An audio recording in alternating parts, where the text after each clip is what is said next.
시간 다 같이 일어나셔서 오늘 우리에게 주신 말씀 같이 읽겠습니다. 우리에게 주신 말씀은 마태복음 6장 10절 말씀입니다. 이 말씀 통해서 살아계신 하나님의 음성을 다 함께 들을 수 있길 바랍니다. 우리 함께 말씀을 읽도록 하겠습니다. 나라가 임하시오며 뜻이 하늘에서 이루어진 것 같이 땅에서도 이루어지이다. 아멘. 네, 그 자리에 앉으시기 바랍니다. 가슴에 손을 대고 제가 하는 기도 따라하겠습니다. 하나님은 나를 사랑하십니다. 나는 그 사랑 안에 있습니다. 나는 하나님의 형상입니다. 나는 하나님의 꿈입니다. 그렇게 살아갈 것입니다. 아멘. 네, 감사합니다. 창립 감사 주일 예배 때는 저희 교회 주제 말씀인 마태복음 6장 10절 말씀을 가지고 말씀을 함께 지금 11년째 나누려고 합니다. 오늘은 나라가 임하시오며 라고 하는 제목을 가지고 말씀 같이 나누겠습니다. 예수님 시대의 기도는 그 공동체가 가진 본질과 핵심을 그리고 방향을 보여줍니다. 그래서 누가복음 11장 1절에 이렇게 말씀합니다. 같이 한번 읽겠습니다. 시작. 예수께서 한 곳에서 기도하시고 마치심에 제자 중 하나가 여짜오되 주여 요한이 자기 제자들에게 기도를 가르친 것 같이 우리에게도 가르쳐 주옵소서. 세례 요한의 공동체가 있었거든요. 그 공동체가 함께 고백하는 기도가 있었습니다. 그러니까 제자들이 세례 요한이 제자들에게 기도를 가르친 것처럼 우리에게도 기도를 가르쳐 주십시오. 예수님을 따르던 제자들이 예수님에게 공동체의 기도를 알려달라고 말합니다. 그때 예수님께서 가르쳐 주신 것이 우리가 흔히 말하는 주기도문, 주님 가르쳐 주신 기도입니다. 기도의 시작은 아버지의 이름이 거룩히 여기는 찬송의 기도를 하고 나서 나라가 임하시오며 라고 하는 기도를 합니다. 오늘 이 부분 가지고 여러분하고 말씀 좀 같이 나누려고 합니다. 자, 여러분, 성경의 전체 주제가 뭔가요? 전체 주제가 하나님의 나라입니다. 성경의 주제는 하나님의 나라입니다. 천국이죠. 하나님의 나라는 천국, 이건 우리는 하늘에 있는 것이라고 지금까지 생각했지만 천국은 장소 개념이 아니라 다스림과 통치의 개념입니다. 그러니까 하나님의 다스림을 받는 곳, 그곳이 어디가 되냐면 천국, 하나님의 나라가 된다는 이야기입니다. 천국은 그래서 죽어서도 갑니다. 근데 이 땅에서도 가는 곳이 바로 천국입니다. 그러니까 우리가 찬송 부르잖아요. 할렐루야 찬양하세 내 모든 죄 사함받고 주 예수와 동행하니 그렇지 그 어디는 하늘나. 그게 바로 이 말씀입니다. 누가복음 17장 20절에 보면 이렇게 바리새인들이 예수님께 묻습니다. 하나님의 나라가 어느 때 임하나이까? 이 바리새인들이 생각하는 건 뭐냐면 다윗의 왕국을 이야기합니다. 다윗의 왕국이 언제 이 땅 가운데 임하냐고 묻는 겁니다. 눈으로 보이는 시간과 장소, 바로 그 이스라엘의 회복, 이 이야기를 하는 거예요. 그 질문에 예수님이 이렇게 답하십니다. 누가복음 17장 20절 21절입니다. 읽겠습니다. 하나님의 나라를 볼 수 있게 임하는 것이 아니요 또 여기 있다 저기 있다고도 못하리니 하나님의 나라는 너희 안에 있느니라. 놀라운 이야기입니다. 하나님의 나라는 실존하는데 보이지 않는다고 말합니다. 실제하지만 어떤 장소는 또 아니라고 이야기합니다. 놀라운 건 하나님의 나라가 어디에 임했다고 말하느냐? 우리 안에 임했다고 이야기를 합니다. 헷갈리는 거죠. 나라가 임하시오며라고 기도해요. 하나님의 나라가 이 땅에 임하라고 기도해요. 근데 뭐라고 말씀하시면 예수님은 하나님의 나라가 눈에 안 보인대요. 여기 있다 저기 있다고 말할 수 없대요. 하나님의 나라가 어디 있느냐? 그런데 너희 안에 있다고 말씀하세요. 예수님께서 빌라도에게 잡히셨을 때 빌라도가 예수님에게 이렇게 묻습니다. 요한복음에 보면 너의 나라 사람과 대제사장들이 너를 내게 넘겼으니 내가 도대체 뭘 했느냐라고 묻습니다. 예수님이 이렇게 대답하세요. 18장 36절 같이 한번 말씀을 읽겠습니다. 시작. 예수께서 대답하시되 내 나라는 이 세상에 속한 것이 아니니라. 만일 내 나라가 이 세상에 속하는 것이었더라면 내 종들이 싸워 나를 유대인들에게 넘겨지지 않게 하였으리라. 이제 내 나라는 여기에 속한 것이 아니니라. 예수님이요 하나님의 나라가 이 땅에 속한 게 아니라고 이야기하세요. 이 말은 이 땅의 가치와 사상으로 하나님의 나라를 이해할 수 없다는 이야기입니다. 하나님의 나라는요 이 땅에 있는 사상과 이데올로기를 이해할 수 없다고 이야기하시는 거죠. 왜? 이 땅의 가치로는 상상조차 할 수 없는 거니까. 자, 이러한 하나님 나라에 대한 말씀을 가지고 두 가지 메시지 여러분하고 좀 나누겠습니다. 첫 번째는요 나의 나라를 끝내는 싸움을 하라는 거예요. 나라가 임하시옵소서라고 기도하는 사람들이 해야 될 첫 번째가 뭐냐? 나의 나라를 끝내는 싸움을 하는 겁니다. 하나님의 나라가 임하기를 구하는 사람들은 나의 나라에 대해서 알아야 됩니다. 지금까지 우리는 내가 살아온 나의 나라를 만들어가는 방식이 있습니다. 그러니까 내 바운더리, 내 생각, 내 계획대로 만들어 가려고 하는 나만의 방식의 나라가 있습니다. 어떤 사람은 불편한 걸 피하면서 내 나라를 만들어 갑니다. 어떤 사람은 다른 사람들에게 인정을 받으면서 내 나라를 만들어 갑니다. 어떤 사람은 자기 뜻대로, 자기 고집대로 하면서 자기 나라를 만들어 갑니다. 심리학에서는 이걸 방어기제라고도 말을 하는 것 같습니다. 나를 지키는 방식, 내 영역을 만드는 방식이죠. 나라가 임하시오며 구하는 사람들이 첫 번째 해야 되는 건 뭐냐면 나의 나라를 끝내는 싸움입니다. 왜? 우리가 하나님 나라 백성이기 때문에 그렇습니다. 지금까지 사단이 나를 통해 일하는 방식은 우리의 감정과 마음을 통해서 반응하게 합니다. 자기개발서 책 중에 제일 많이 나오는 제목이 요즘에 그거더라고요. 감정이 태도가 되는 거. 정확한 표현입니다. 사단이 정확하게 공격하는 방법이 뭐냐면 감정을 태도로 만들어 버립니다. 감정의 몸이 이미 반응합니다. 태도로 나타나요. 여러분, 그건 사단에게 이미 졌다는 이야기입니다. 감정이 반응하지 않고 몸에 반응하지 않고 하나님이 나에게 하신 말씀에 응답하는 삶, 그게 하나님 나라의 백성입니다. 그러니까 저희 교회 가족들에게 요즘에 강조하는 게 있잖아요. 아침에 기도하십시다. 정해진 6시에 이 자리에 오시든가 줌으로 오셔서 함께 기도하십시다 라고 이야기하잖아요. 루틴이에요. 뭐냐면 우리는 기분 나쁘면, 힘들면 예배고 기도고 아무것도 안 해요. 다 때려쳐 이래요. 훈련이 되면서 어떤 일이 일어나냐? 내 마음이 상해요. 정해진 시간에 나와서 예배드리기 시작하는 거예요. 어떤 루틴을 만들어가는 거예요. 영적 루틴이 만들어가요. 그 루틴이 나를 세워가고 만들어갑니다. 요즘에 이제 교회 가족들하고 아침에 6시에 온라인하고 오프라인으로 같이 아침 예배 드려요. 교회 가족들이 많이 오시더라고요. 오셔가지고 같이 예배하고 또 기도하고 하나님 앞에 나아가는 시간들이 좋은 거예요. 삶이 정돈되기 시작합니다. 왜? 나의 감정을 따라가는 게 아니라 기준을 따라가기 때문에 그렇습니다. 이 싸움을 하지 않고 여러분의 가정에, 직장에, 이 나라에 하나님의 나라가 임하게 해달라고 기도하면 결국 내 욕심이 됩니다. 내 고집이 됩니다. 묘하게 하나님의 뜻과 내 뜻이 섞입니다. 그러니까 내 나라를 끝내려고 하는 싸움을 하지 않고 우리 가정을 행복하게 만들려고 하면 이건 내 고집이 됩니다. 나의 싸움을 끝내려고 하는 싸움을 하지 않고 교회를, 이 나라 가운데 하나님의 나라를 구하는 순간 거기엔 나의 욕심과 고집이 담겨버립니다. 그러니까 결국 내 나라를 만들겠다는 거예요. 나의 가정, 내 교회, 내 나라, 내 방식의 나라, 이걸 만들어 가겠다고 하는 겁니다. 신앙이 없는 분들은 나의 나라를 끝나는 싸움에 대한 개념이 없어요. 개념이 없어요. 왜? 그냥 내 나라로 사는 사람들이니까. 예수 믿는 사람들이 왜 그 생각이 생기는 거냐면 우리는 하나님 나라 백성이기 때문에 나의 나라를 끝내는 싸움을 하려고 하는 거예요. 신앙이 없는 분들 그 개념이 없어요. 그러니까 그들은 열심히 아무리 애쓰고 수고하고 싸워도 결국 누구 나라를 만들어가는 거예요? 내 나라를 만들어가는 거예요. 우리 교회 오시면 하나씩 오시면 치열한 믿음의 싸움을 하게 됩니다. 근데 자기가 가진 죄된 습관하고 치열한 싸움을 하게 됩니다. 목회 한 11년 정도 저희 교회 오다 보니까 우리 교회 가족들이 신앙의 성장의 단계가 있더라고요. 이렇게 지켜보니까 여러분들 이제 어느 단계에 해당되는지 한번 지켜보시기 바랍니다. 자, 1단계는 이겁니다. 우리 교회 참 좋다. 아무것도 모르는 거예요. 우리 교회 참 좋다. 아무것도 모르는 생각이 없는 거예요. 그냥 이 생각이 1단계입니다. 첫 번째 단계가 이렇습니다. 두 번째 단계는 뭐냐 이겁니다. 다른 사람의 모습이 보이기 시작합니다. 저 인간 왜 저래 저거? 이렇게 나오는 거죠.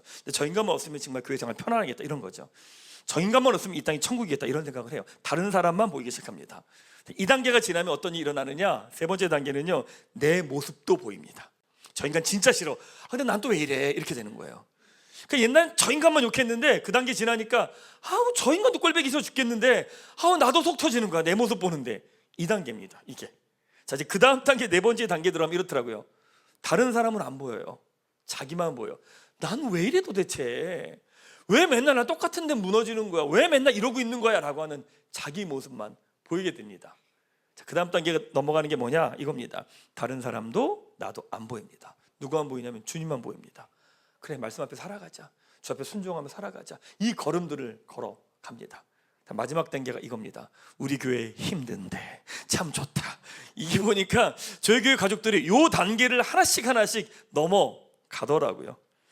사랑하는 여러분, 나라가 임하시오며 라고 하는 첫 시작은 하나님 나라 백성으로 나의 나라를 끝내는 싸움을 하는 겁니다. 쉽지 않은 싸움입니다. 주님 뵙는 그날까지 해야 할 싸움입니다. 이 믿음의 싸움을 하며 한 걸음씩 하나님 나라를 향해 나아가는 우리 교회 가족 한 분 한 분 되시기를 주님의 이름으로 축원합니다. 자, 두 번째는요, 이 땅에 하나님 나라가 임하기를 구하라는 겁니다. 이 땅에 하나님 나라가 임하기를 구하라는 거예요. 치열하게 나의 나라가 끝나는 싸움을 치열하게 하다 보면 어느 시간이 지나면 어떤 일이 일어나느냐? 주변이 보이기 시작합니다.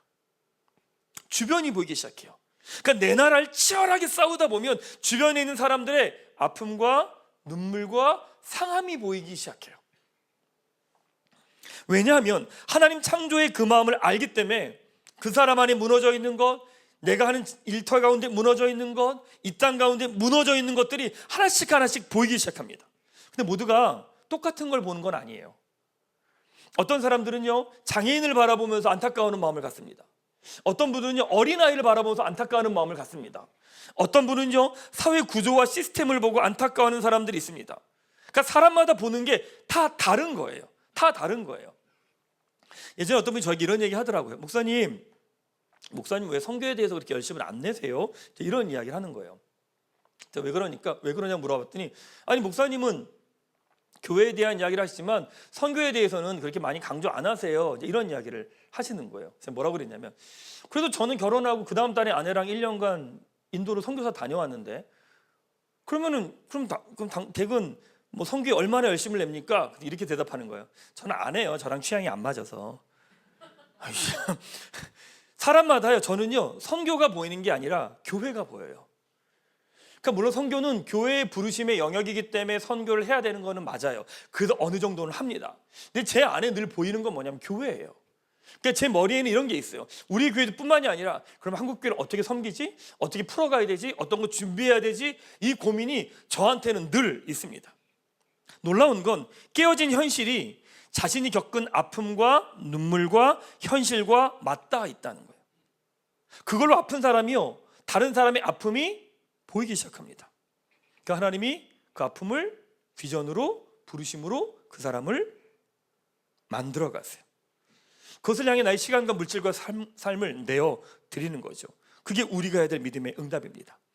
얼마 전에 예전 교회에서 섬기던 권사님, 옷가게 하시는 권사님을 만났어요. 이제 권사님 만났는데 이러시는 거예요. 목사님, 제가 요즘에 마음이 확 바뀌었어요. 그러는 거예요. 그래서 뭐가 달라지셨어요? 그랬더니 예전에는 그 가게에서 옷을 많이 파는 게 목적이었대요.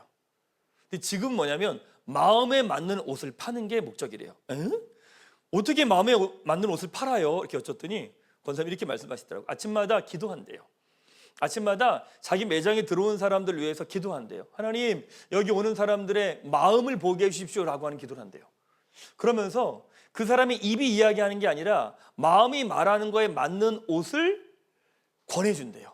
근데 그게 그분의 기도라고 하는 거예요. 와, 제가 되게 놀랐어요. 멋지다. 와, 이거 하나님 나라를 살아가는 삶의 모습 아닌가? 되게 멋지다, 이런 생각했어요. 그런데 그래서 이렇게 여쭸어요. 그럼 권사님, 매출은 잘 나와요? 이렇게 여쭸어요, 제가. 이게 권사님 하는 말이 뭐라고 말하면, 안 나오죠. 이러는 거예요. 안 나오죠. 거짓말을 못 하는데. 이러는 거예요. 옛날에는 잘 팔려고 거짓말을 막 했다는 거예요, 그분이. 근데 이제 그 하나님 마음, 그 사람의 마음에 맞는 걸 팔려고 하니까 거짓말이 안 나온대요. 매출이 안 나온다는 거예요. 이렇게 말하더라. 근데 목사님, 사는데 지장 없더라고요. 행복해요. 저 문제 없어요. 이런 이야기 하시는 거예요. 자, 여러분 눈에 보이는 거 어떤 겁니까? 아직도 주변이 안 보이면 치열한 나의 나라를 끝내는 싸움을 하셔야 돼요. 이것이 끝나다 보면 어느 순간에 주변이 보여요. 주변에 부르심이 보여요. 하나님의 마음이 보여요. 하나님의 생각이 보여요. 거기에 시간과 물질과 마음과 우리 삶을 내어드리는 것, 그게 바로 비전이고 부르심입니다. 참 놀라운 건 나의 나라를 끝내는 싸움을 하는 사람은 다른 사람들 향해 구호를 외치지 않아요. 그냥 자신의 자리에서 그 길을 걸어가요. 무슨 말이냐면 순종합시다! 라고 외치지 않아요. 너 왜 순종 안 해? 이렇게 안 해요. 그냥 자기 자리에서 순종의 걸음을 걸어가요. 우리 변화합시다! 너 왜 변화 안 해? 이렇게 말하지 않아요. 그냥 자기 자리에서 변화의 걸음을 걸어가요. 사랑하는 여러분, 치열하게 나의 싸움을 하는데 이제 여러분들에게 보는 다른 사람들이 보이기 시작합니까? 다른 사람들의 상함과 아픔이 보이기 시작합니까? 그걸 위해 준비하십시오. 그것을 흘려보내기 위해서 여러분의 시간과 물질과 에너지를 준비하십시오. 우리가 이 땅에 있는 모든 문제를 100% 다 해결할 수는 없습니다. 그러나 예수님께 드려진 물고기 2마리와 보리떡 5개가 5,000명의 사람을 먹였던 것처럼 우리의 작은 그 하나가 하나님의 일하심의 통로가 됩니다. 여러분이 가진 것들을 흘려보내고 나누십시오. 하나님 일하실 겁니다. 하나님의 나라의 통로로 우리 교회 가족 한 분 한 분 모두가 서게 되기를 주님의 이름으로 축원합니다. 제 말씀 마무리하겠습니다. 얼마 전에 어떤 분이 저에게 오셔서 이렇게 묻는 겁니다. 목사님은 좌파십니까? 이러는 거 갑자기. 왜 그러냐고 물었더니 왜 우리 교회 색은 다 파란색이냐고 묻는 거예요. 그래서 제가 우리 교회가 2014년 시작할 때부터 파란색이었습니다. 그리고 그때는 보수가 파란색이었습니다. 바뀌었어요. 이게 바뀐 거예요 지금. 지난주 예배 드리고 난 다음에 또 누가 저에게 묻더라고요. 목사님은 우파십니까? 왜 갑자기 애국가를 부르십니까? 제가 이렇게 얘기했어요. 3.1절과 8.15는 하나님 허락하신 나라인데 그 나라를 사랑하는 건 당연한 거 아닙니까? 그래서 3.1절과 8.15는 애국가를 부를 예정입니다 라고 이야기를 했습니다. 사랑하는 여러분, 교회는 하나님의 나라가 이 땅에 임하기를 기다리는 사람들이에요.